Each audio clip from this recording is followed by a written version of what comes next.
welcome back to the channel, you guys. Welcome back. So we got the Veles 29 on the freaking block, right? This is a discontinued pro boat, okay? I've had this boat in retirement for the past year and a half or so. And, you know, I've gotten some comments asking about it. And I figured I would pull it out of retirement. So we're going to do the build today. It's going to be a quick, easy, cheap setup. Let's go. Okay. So in my last video, we did some hull reinforcement. I did a real quick inlay on the center tunnel section, and we laid some fiberglass cloth up forward to reinforce some soft areas.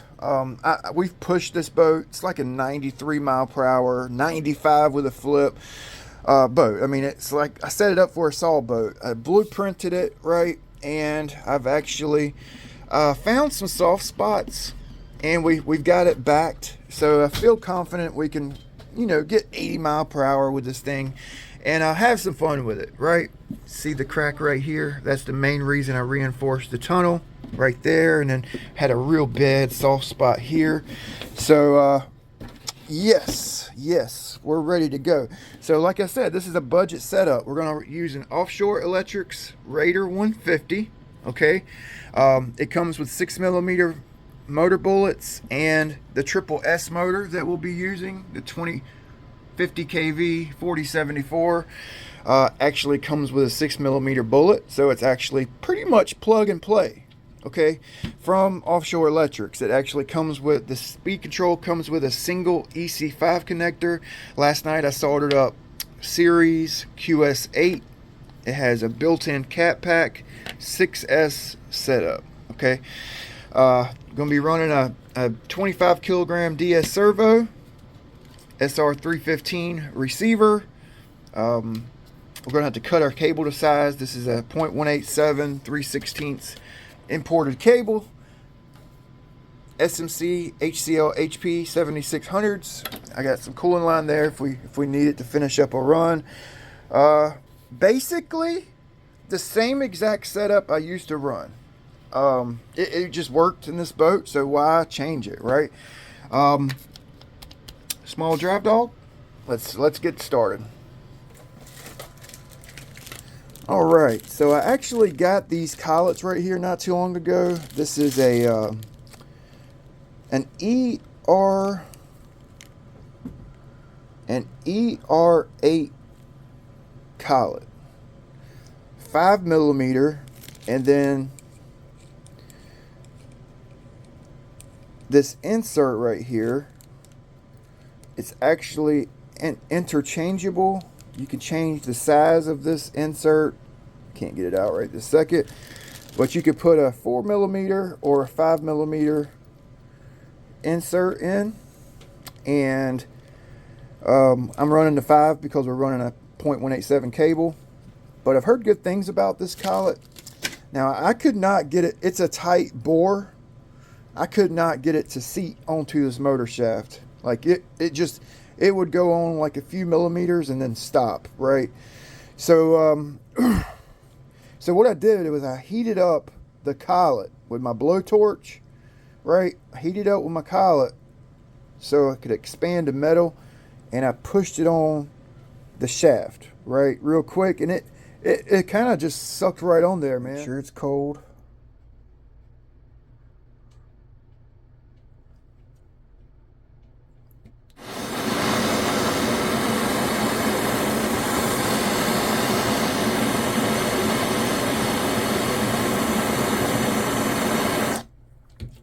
See if this works. My phone about to die. Look at that. So if you're having a hard time getting a collet on a motor, just heat it up, you know, and the metal will expand and kind of help you out, right? So I got that Loctited on. Okay.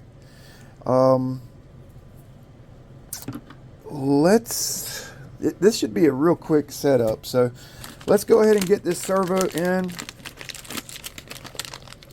Let's go ahead and get the ESC hooked up to the receiver,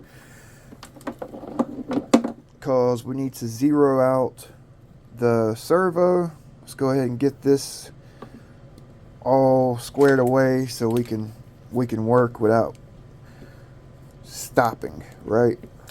So let me get my transmitter. Okay, so this is a brand new speed control, never been hooked up, never been used. So we just soldered up new connection. So I'm going to check it one more time. I know it's right, but we're going to check it again. We got the square side positive, right? So positive to the square side, negative to positive over here, and then negative. Okay, that looks good. Let's go ahead and plug in these batteries. This is the new V3 or V4 QS8. They're rated up to 600 amps. V3, right? Oh. I got the receiver banded up already. So you want to go full trigger, hold full trigger, a couple beeps.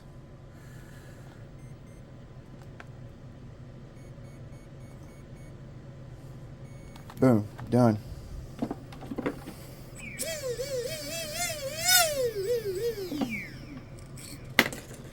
It has more vibration than I thought it would have. Maybe it was just the nut wasn't tight on there. Okay. Alright, so let's go ahead and zero out our steering.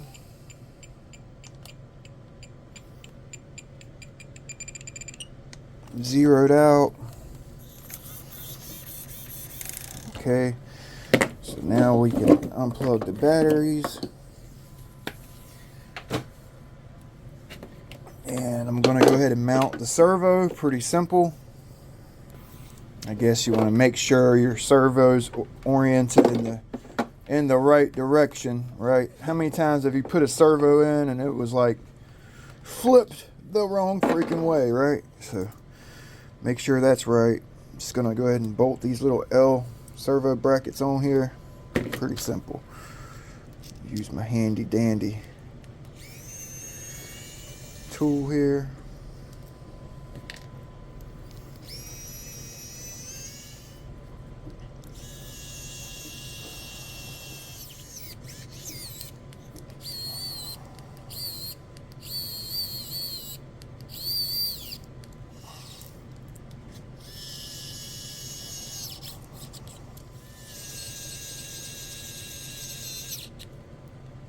Our servo is zeroed out. Basically just put our servo horn so it's straight up and down. Basically straight up and down. Let me grab a screw for that. So we want to go ahead and get this this horn tightened down on the splines of the servo. Right? Don't over tighten it because I've actually stripped out that aluminum.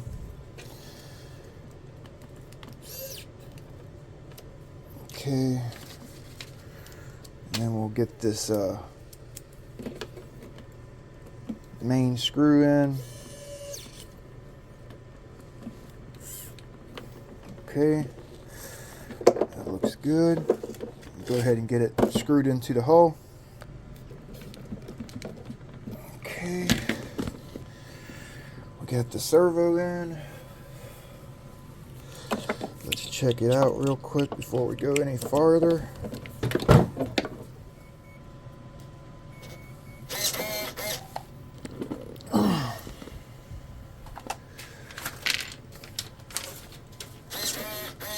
Oh, definitely need to turn the dual rate down. Okay, so let's go ahead and adjust. So the rudder is not centered. You see that? So we need to, I'm going to heat this up because it's probably Loctited from our previous running, and just move this rod forward. I heated up this grub screw and I can't get this wire out, so basically it's stuck in the connector, right? So just get you some pliers while it's warm.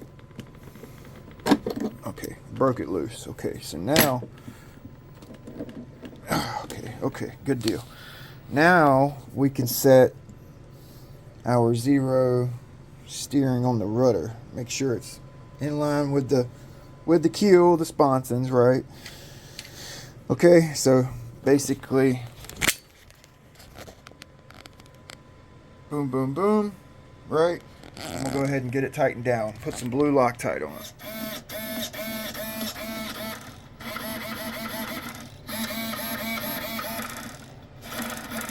That's good.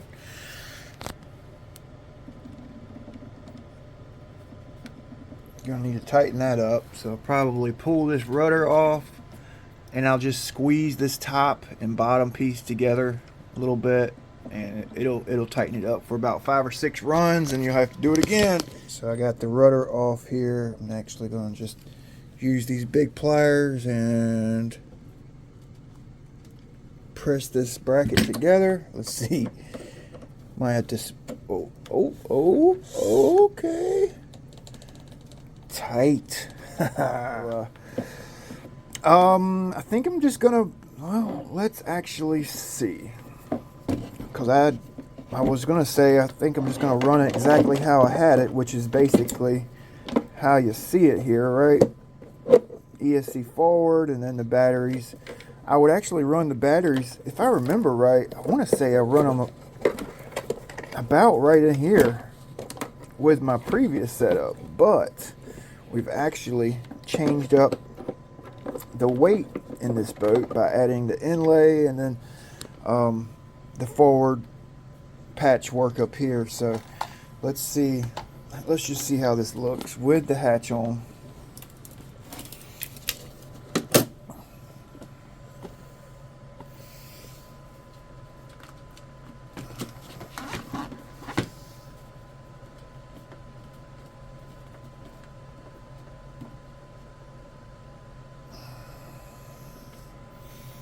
Right there. So that right there is good for sport running, like doing ovals, you know. Like right in here is where you need it for speed running.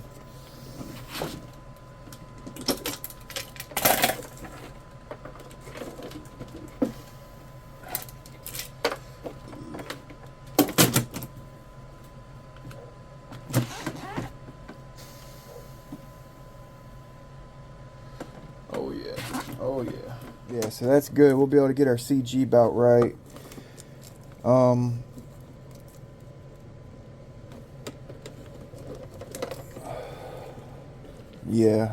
Yeah, they're still in the tray. So about right there with the batteries.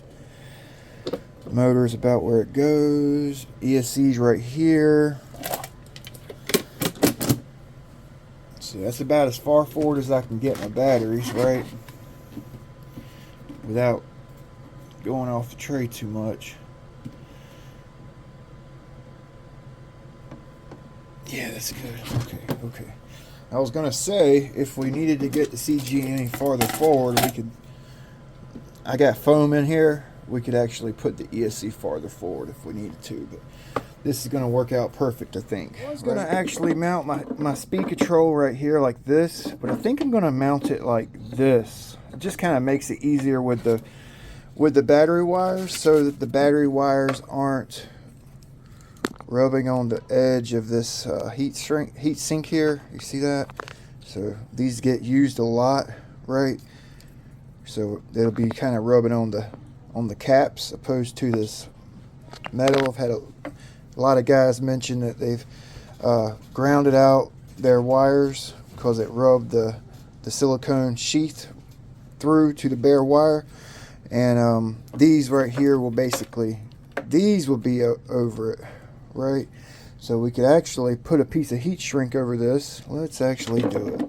Yeah, what I was gonna say, I was gonna heat up my knife, and we're gonna burn a little area right here out for the cooling line to kind of set under, so it's not butted up against it. It'll kind of be setting under it, in it, right? So we'll do that in a second. Got some of this. This is marine heat shrink here. It's actually got an adhesive on the inside, okay? And we'll use this. Hopefully it's not too big. We'll see.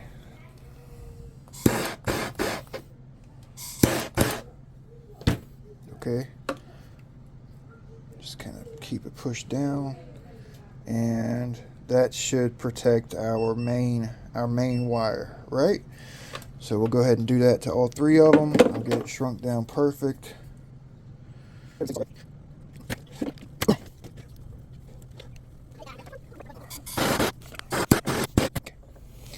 only thing I don't like about this is it's actually going to put some pressure on the wire coming out. So I'm going to try to, while it's cooling down, we'll try to kind of conform that heat shrink so it don't put any pressure on this main wire going through the potting compound on the ESC there. Okay, that looks pretty good. Just a measure of precaution, okay, because it's going to be going over the ESC like so, right? So that should be good. Okay, now we'll go ahead and heat up my foam cutting knife here.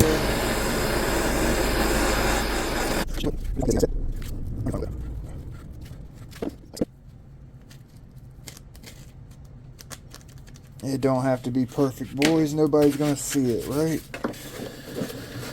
Oh, nobody's gonna see it, so.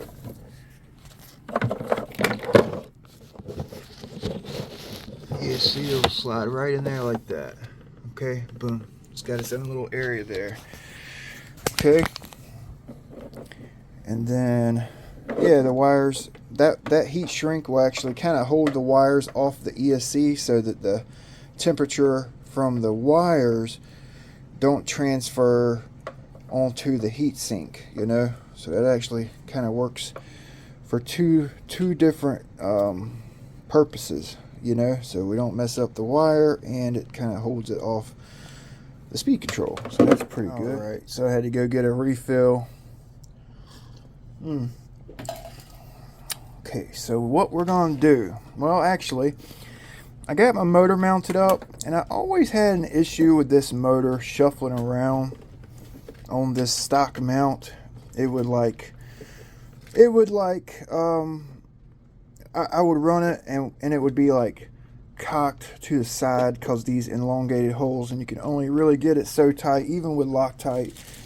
So I'm actually gonna pull the servo out we just mounted, and we're gonna go ahead and I got these little, I think they're 1.5s. These little 1.5s. I think I'm just going to drill a 1.5 hole right through the motor mount, through this electronics tray, and use that as a set screw. You feel me? Like, it really just to keep it in place. I got it exactly lined up right now, right?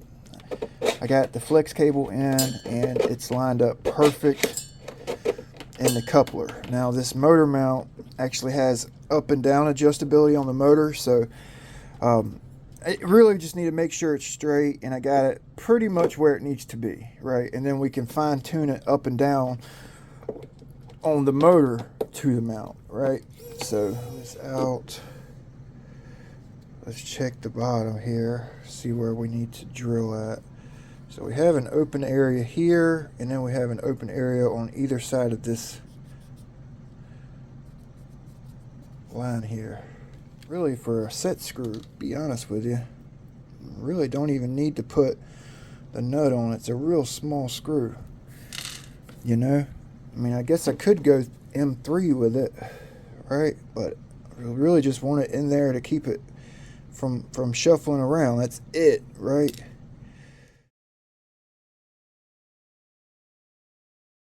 Alright, so I got the nuts on the screw there.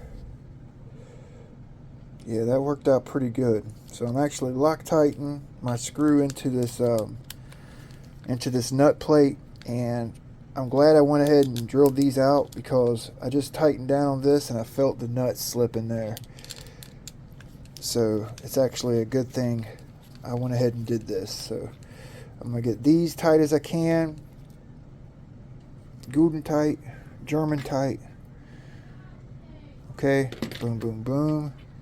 go ahead and Loctite it. I got all 4 of my motor mount screws in and Loctited.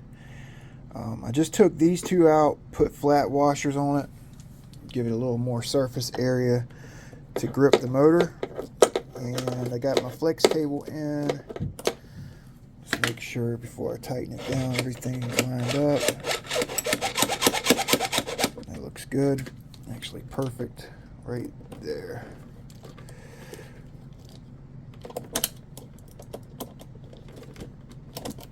Okay. So before I mount the ESC, let's go ahead and put some dielectric grease in these bullets. This is gonna prevent corrosion, tarnish. I don't know. They actually do look kind of tarnished after you dielectric grease them, but it promotes connectivity, right? It promotes connectivity. Like, you actually get a better connection with this little bit of dielectric grease on the bullet.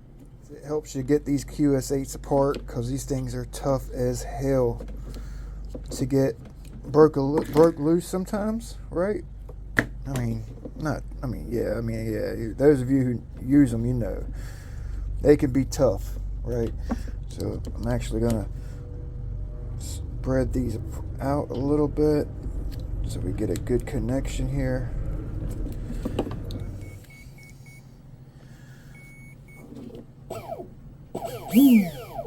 Okay, that's the right rotation. That's good.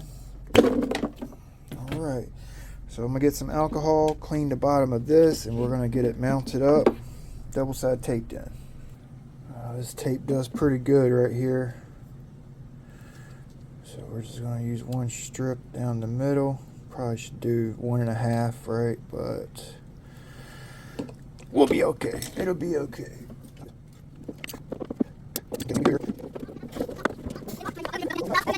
Alright, my son come in here. He was being a brat. Jeez. Just got this in the mail. This is some chopped carbon fiber. Okay, big old bag of it from Venom Carbon.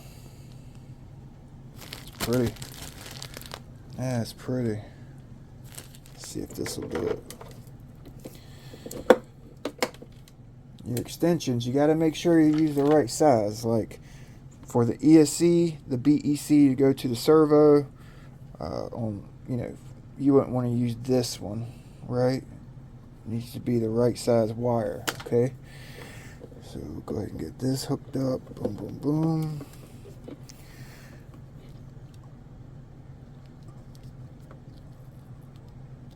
Just so you know, on most receivers, all receivers I've noticed, the black wire is on the outside. So you know. And we'll get this all buttoned up. Okay, and water cooling. So we've got to figure out how we're going to cool this.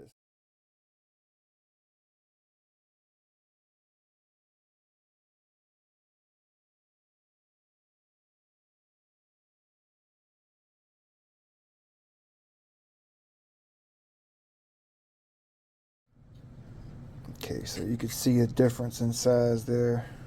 See that? Boom, boom, boom. Only thing, when you drill out a nipple like that, right, I seen it spin in this. Well, it was actually tightening up, so it should be okay. So when you drill out a nipple like that, when you drill the hole out, you're reducing the thickness of the threads, mainly the threaded area, right? So when you drill these out, and if you go to remove them after you drill them, or you drill them and anyway, you go to remove it, you got to use heat regardless. Any nipple you taking out of a water jacket, a rudder, an ESC, anything, you got to use heat, excessive heat, to be quite honest, right? And you won't break the threads. Even using heat, I can't guarantee you will not break the threads, break the nipple off in in whatever you're taking it out of, right?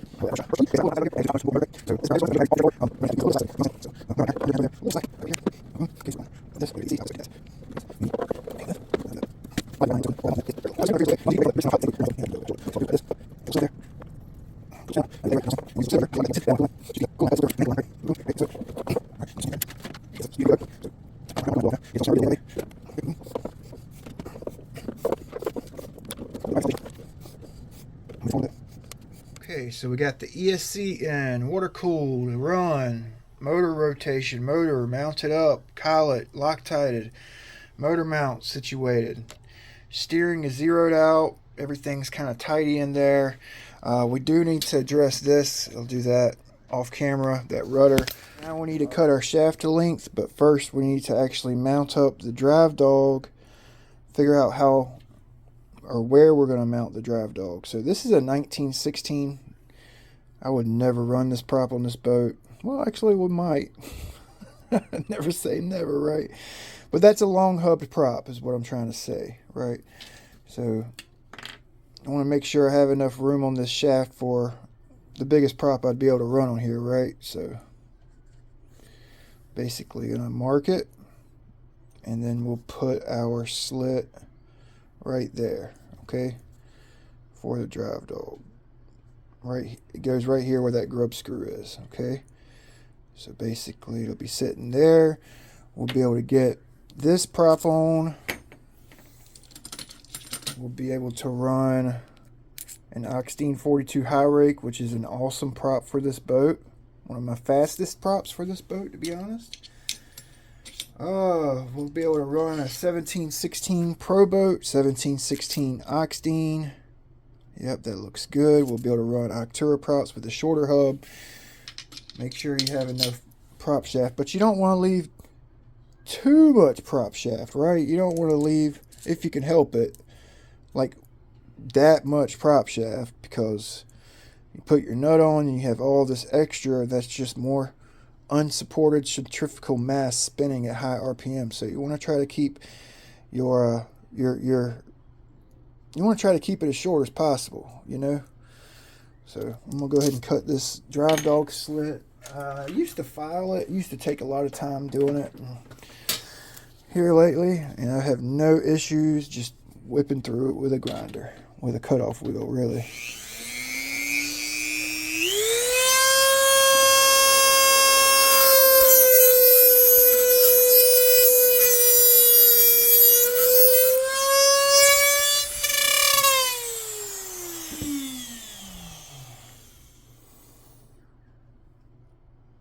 You can square it off if you want to. I need to actually make sure mine's flat. Come on, B, tighten up.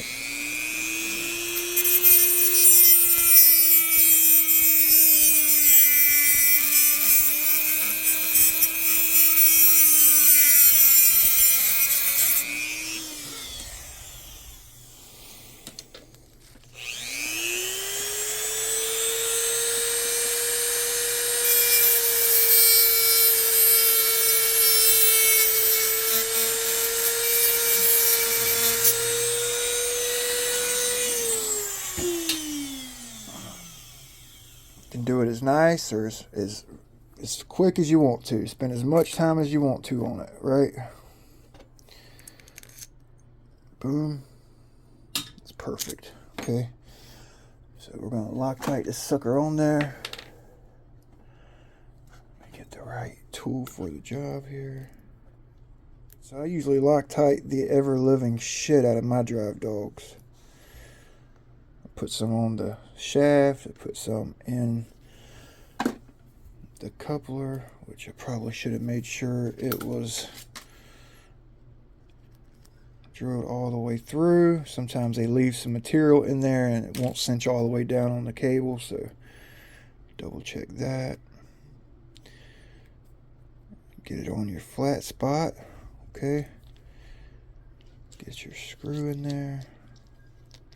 And then to make sure it's on the flat spot, I usually wiggle it back and forth until I feel it seat where it's at now. Get it good and tight, not over tight, that you strip out your grub screw. Make sure your grub screw is not sticking out. Boom, boom, boom. That looks good. A little bit off my mark, which is fine. I meant to do that because I didn't want a whole lot of shaft sticking out, right? We can fit pretty much any prop on here we want to. Boom, boom, boom. Yep, everything's good. We're good. This is the M5 threaded shaft, so make sure you have M5 nuts. You cannot use a zubber nut on the M5 threaded shaft, unfortunately. Kind of a bummer. I like the zubber nuts because they never come loose. So now we're going to go ahead and get this cable cut here. What I do is I basically slide it all the way into the coupler. Okay, slide it in the coupler, mark it. Okay, boom, boom, boom. I do not have a ruler handy, so we'll use this block of freaking wood. Right, it's all the way into the coupler.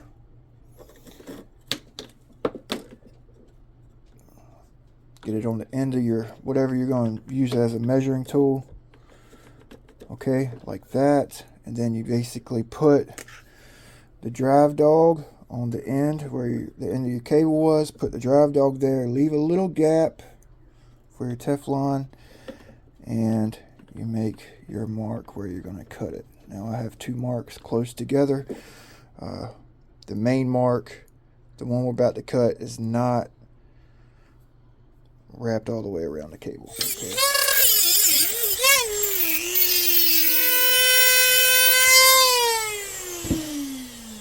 Okay, just round off the end of your cable. Let's see if it's about the right length. I might need to trim some up. Ooh, that's perfect. That's perfect right there. That is perfect. So this is a cheap China cable, to be quite frank with you. So we're gonna solder this cable because they're actually known for the inside of the cable to like separate from the outside of the cable right at the end. I've had that happen too many times, right? So we're going to solder the end of it. Let me find my little crucible. All right, get the solder heated up. Get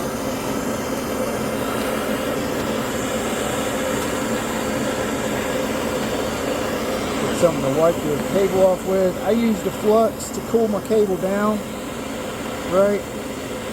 After I dipped it, before I re-dipped it. Got it pretty clean.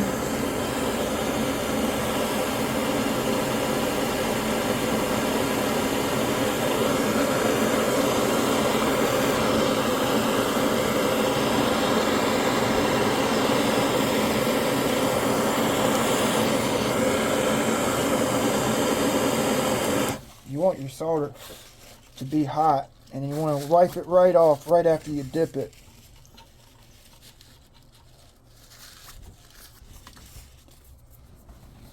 Then I use my flux to cool it.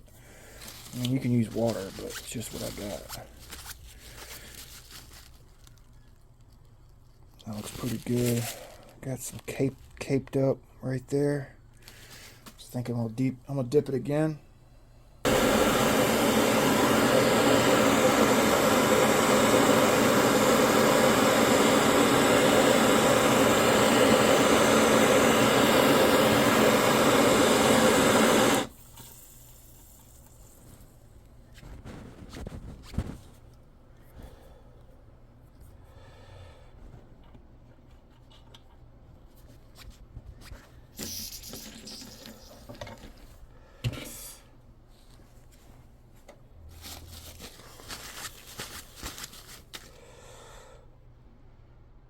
Yeah, it's much better. Let's see if it fits in the collet here. Oh yeah. Hell, I don't even think the solder is on the damn part that's crimping onto the cable, which actually is good. This collet's so different than what I'm used to using. I'm sure the cable goes up to here, right? I'm sure it goes all the way up to there, I would imagine. Somewhere in there. So really, well, I guess it is. I guess it's right on the end of where we have it soldered, which is good because if you compress soldered cable, it will stay compressed. A cable, when you compress it, it'll kind of bounce back. So that's good. That's why I only solder the very tip, just to prevent them from unraveling. You know what I'm saying? Because, like I said, these China cables are known for that. Thought I had some Octuras, but I guess I don't.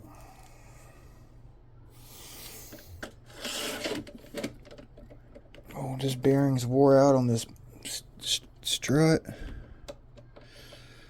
Oh, it's getting there. It's still good. We'll run it. We'll run the hell out of it.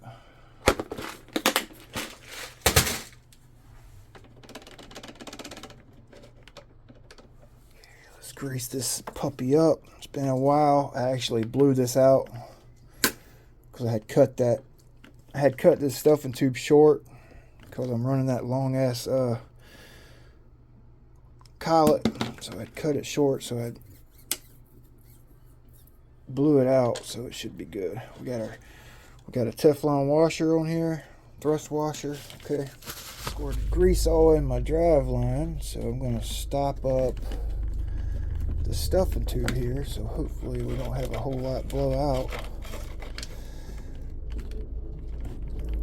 And we did, which is okay. Let me find a wrench to fit that thing.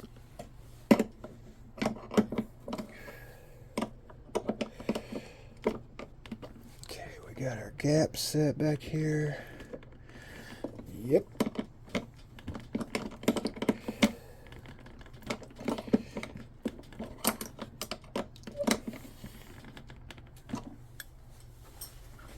All right, so we're gonna get the battery hooked up real quick so I can let you guys go. Okay. It actually turned out pretty good, man. I've literally got about 2 hours on the bench getting this all put together. Listen to this drive line. It actually needs to be greased. I just squeezed a little bit of oil in there.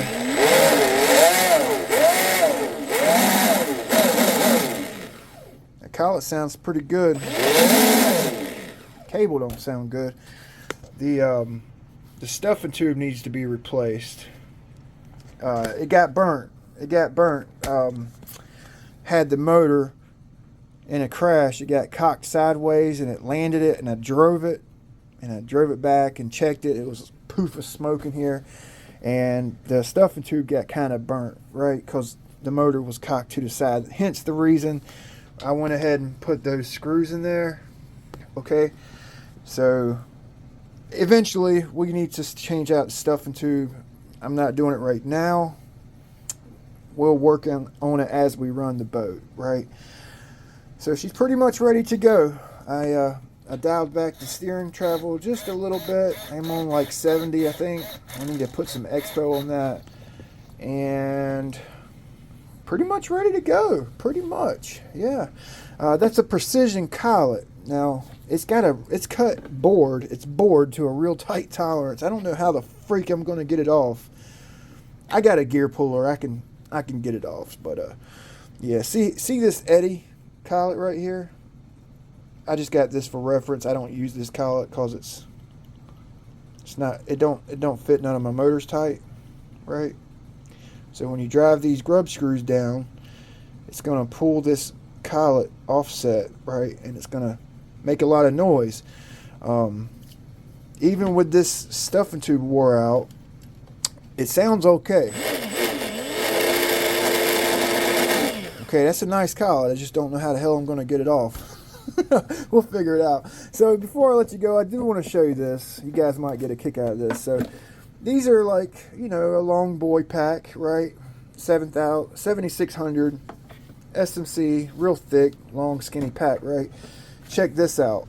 You know, the CNHL sales that you get emails for, check the measurements on your batteries. So these are some 3S packs. Look at this. What in the hell? It's as wide as my cell phone is. It's huge. So it's actually going to be a great battery for like hydroplanes, getting the CG low, like on the deck, right? I'm actually excited to run them. I'm going to run them in the Delta Force, and I think they're going to be great in hydro. Real thin, right? So yeah, we'll see you guys next time. Okay. I was going to put this. I was going to put this in the UL19 and run a P-limited setup with parallel, but I figured we'll just run the 48. Well, there goes that Eddie COLLET. I don't even know where the hell that went. We'll see you guys next time. It's getting late. Thanks for watching.